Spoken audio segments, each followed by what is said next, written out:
నమస్కారం అండి. పొద్దున్నే తెలిసిన వార్త అబద్ధమైతే బాగుండు అనిపించింది. మా తెలుగు తెరకు పెద్ద దిక్కున ఒక భీష్మాచార్యుడి లాగా నటనలో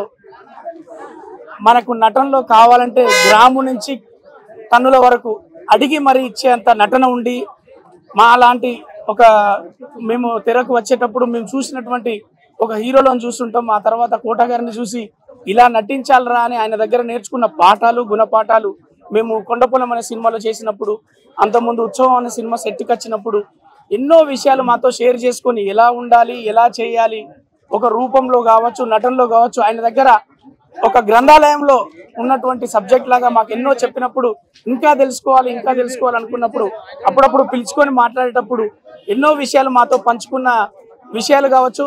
మా జీవితంలో అవన్నీ పనికొస్తా ఉంటాయి.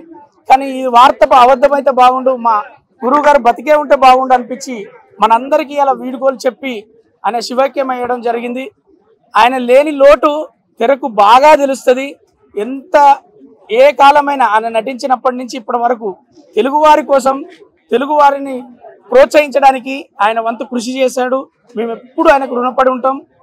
గురువు గారు ఎక్కడున్నా అతని ఆత్మకు శాంతి కలగాలని మనందరి తరఫున నేను కోరుకుంటూ మీరు వచ్చారు.